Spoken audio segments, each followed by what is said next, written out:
கோவில். சென்னையிலிருந்து 30 கிலோமீட்டர் தொலைவில் கவரப்பேட்டை என்னுமிடத்தில் அருள்மிகு வரமூர்த்தீஸ்வரர் திருக்கோவில் அமைந்துள்ளது. இக்கோயிலில் மீசை வைத்த சிவன், பார்வதி மற்றும் விநாயகருடன் காட்சியளிக்கிறார். விநாயகர், சுப்பிரமணியர், தட்சிணாமூர்த்தி, துர்க்கை சன்னதிகள் இங்கு உள்ளன. மண்ணால் செய்யப்பட்ட கால பைரவர் தனி சன்னதியில் காட்சியளிக்கிறார். மரகதவள்ளி தனி சன்னதியில் அருள்பாலிக்கிறாள். கருவறையில் சதுர பீடத்தில் வரமூர்த்தீஸ்வரர் காட்சி தருகிறார். சிவன், பார்வதி திருமண கோலத்தில் தனியே காட்சியளிக்கின்றனர். இத்தலத்தின் வரலாறு: முன்னொரு காலத்தில் ரோம மகரிஷி பிரம்மலோகம் சென்று பிரம்மனிடம், சுவாமி, எனக்கு வயதாகிவிட்டதால் சீக்கிரமே சிவதரிசனம் கிட்ட ஏதுவாக தவம் செய்ய நல்ல இடம் ஒன்றை காட்டுங்கள் என்று வேண்டினாராம். இவரின் வேண்டுதலை ஏற்ற பிரம்மா அருகிலிருந்த தர்ப்பையை எடுத்து அதை பந்து போல உருட்டி பூலோகம் நோக்கி வீசினாராம். அது பிரம்மாரண்ய நதிக்கரையில் விழுந்தது. அந்த இடம்தான் தற்போது அரியதுரை என்று அழைக்கப்படுகிறது. ரோம முனிவர் அங்கே ஒரு சிவலிங்கத்தை பிரதிஷ்டை செய்து தவம் செய்தார். சிறிது காலத்திலேயே சிவனும் பார்வதியும் முனிவருக்கு காட்சி தந்து வரமளித்தார்கள். ரோம முனிவர் நிர்மாணித்த சிவலிங்கம்தான் இன்று வரமூர்த்தீஸ்வரராக அருள்பாலிக்கிறார். கோவிலின் பக்கத்தில் ஆரணி ஆறு வறண்டு போய் முள்காடாக இருந்தாலும் அந்த ஆற்றங்கரையில் சிறிய கிணறு மாதிரி ஒன்று இருக்கிறது. அதில் யாரும் இறங்காமலே தண்ணீர் ஊற்றெடுக்கிறது. அதுவும் சுத்தமான நீர், கங்கை நீரை விட புனிதமான நீர். முன்காலத்தில் தென்னக கோவில்களை தரிசித்துவிட்டு காசி நோக்கி சென்று கொண்டிருந்தார் முகுந்த முனிவர். சதி அனுஷ்யாவுக்கும் அத்திரி முனிவருக்கும் பிறந்த இவர் அரியதுரைக்கு வந்தார். அவரை வரவேற்ற ரோம மகரிஷியிடம்தான் காசிக்கு செல்வதாக கூறினார். அவரோ, இதற்கு ஏன் நீங்கள் அவ்வளவு சிரமப்பட வேண்டும்? காசியை விட புண்ணியமானது இந்த ஊர். ஆற்றில் நீராடி வரமூர்த்தீஸ்வரரை வணங்கினால் அவரே நேரடியாக காட்சி தருவார் என்று கூறினார். அவர் சொல்படியே முகுந்தரும் ஆற்றில் நீராடி இறைவனை வழிபட்டார். ரோமருக்காவது கொஞ்ச காலம் கழித்து காட்சியளித்த இறைவன் முகுந்த முனிவருக்கு உடனடியாக காட்சியளித்தார். அதுவும் காசியில் அருள்பாலிக்கும் கால பைரவர் உருவத்தில். அவரது தலை சடையிலிருந்து நீர் சொட்டி அது பிரம்மாரண்யத்தில் கலந்தது.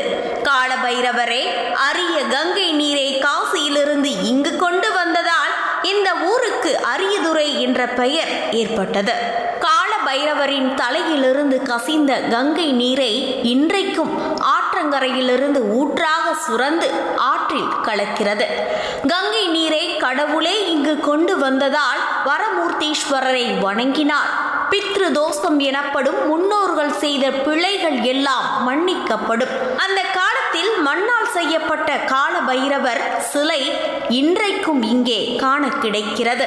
கிருஷ்ண பரமாத்மா பூலோகம் கிளம்பும் போது தேவேந்திரன் கொடுத்த பரிசுகளுள் ஒன்று பாரிஜாத மரம். அம்மரத்தின் சிறப்புகளை பாமா, ருக்மணி இருவரிடம் எடுத்து சொல்லி அவர்கள் இருவரையும் அம்மரத்தை கண்ணனிடமிருந்து கேட்டு பெறுமாறு நாரதர் தனித்தனியே அவர்களிடம் பேசி சிண்டு முடிந்தார். ஆனால் கிருஷ்ணரோ பாமா, ருக்மணி இருவரையும் ஆளுக்கு ஒரு மாதம் பாரிஜாத மரத்தை வைத்துக் கொள்ளும்படி சொல்லிவிட்டார். ஆனால் இதை அறிந்த பாரிஜாத மலர் மிகவும் கோபமுற்று, கிருஷ்ணா, என் போன்ற மரத்தின் ஆசை உனக்கு எங்கே புரியும்? எனவே நீயும் 1000 ஆண்டுகள் அரச மரமாக இருந்து பார் என்று சாபமிட்டு விட்டதாம். அதனால் கிருஷ்ண பரமாத்மா 1000 ஆண்டுகள் இந்த அரிய துறையில் அரச மரமாக இருந்துள்ளார். அவரே இன்றைக்கும் மரமாக இருப்பதாக ஐதீகம்.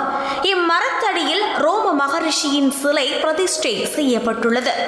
ஒரு சமயம் முன்னோர் செய்த பாவத்தால் பிறந்த ஒரு குரங்கை வேட்டைக்காரன் ஒருவன் துரத்த அது பயந்து போய் அரச மரத்தை சுற்றி ஓடி பின்னர் களைப்பில் அங்கிருந்த கங்கை நீரையும் கொஞ்சம் குடித்து கோவிலுக்குள் ஓடி வரமூர்த்தீஸ்வரர் முன் அடைக்கலம் அடைந்தது. இதனால் அதன் பித்ரு தோஷம் மறைந்தது. மறு ஜென்மத்தில் அது காஞ்சி மன்னனாக பிறந்து பூர்வ ஜென்ம ஞாபகத்தால் மண் கோவிலாக இருந்த இக்கோவிலை கற்கோவிலாக எழுப்பியதாக ஆலய வரலாறு கூறுகிறது. இந்திரனுக்கும் விருத்ராசுரனுக்கும் நீண்ட நாளாக யுத்தம் நடந்தது. முடிவில் இந்திரன் விருத்ராசுரனை கொன்று உடலை தூக்கி வீசி எறிந்தான். அவ்வுடல் கடும் தவம் புரிந்து கொண்டிருந்த அகத்திய முனிவரின் தலை மீது விழுந்ததால் முனிவரின் தவம் கலைந்தது. இதனால் கோபம் கொண்ட அகத்தியர் இந்திரனை பிரம்மஹத்தி தோஷம் பிடிக்க சாபமிட்டார். தன் தவறை உணர்ந்த இந்திரன் முனிவரை வணங்கி சாப விமோசனம் கேட்டான். மனமிறங்கிய முனிவர் இந்திரனிடம் அரியதுரை வரமூர்த்தீஸ்வரரை வணங்கினால் சாபம் நீங்கும் என்று கூறினார். அவ்வாறே இந்திரன் பிரதி வருடம் மார்கழி மாதம் அமாவாசை கழித்த அஷ்டமி திதியில் வரமூர்த்தீஸ்வரரை வணங்கி சாப விமோசனம் பெற்றான். திருவொற்றியூரை ஆண்ட சித்திரசேனா மகாராஜா ஒரு நாள் வேட்டையாட காட்டுக்கு சென்றுள்ளார். அங்கே ஒரு குழந்தையின் அழுகுரலை கேட்டு அங்கு சென்று பார்த்தபோது அழகான பெண் குழந்தை ஒன்று இருந்தது. குழந்தை இல்லாத தனக்கு இறைவன் அளித்த வரமாக எண்ணி அக்குழந்தைக்கு மரகதவள்ளி என பெயரிட்டு அன்புடன் வளர்த்து வந்தார். அக்குழந்தை வளர்ந்து திருமண வயதை அடைந்ததும் சுயம்வரத்திற்கு ஏற்பாடு செய்தார். அப்போது வரமூர்த்தீஸ்வரர் வேடம் கொண்டு மரகதவள்ளியை தூக்கி வந்துவிட ராஜாவும் தன் படையுடன் பின்தொடர்ந்து விரட்டி வந்தார். இவ்வூரில் இறைவன் திருமண கோலத்தில் அவர்களுக்கு காட்சியளித்தான்.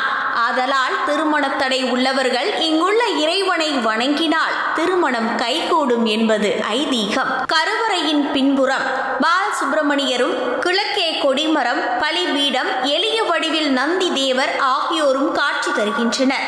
இதன் வலப்புறம் சுயம்பு பைரவர் தனி சந்நிதியில் வீற்றிருக்கிறார்.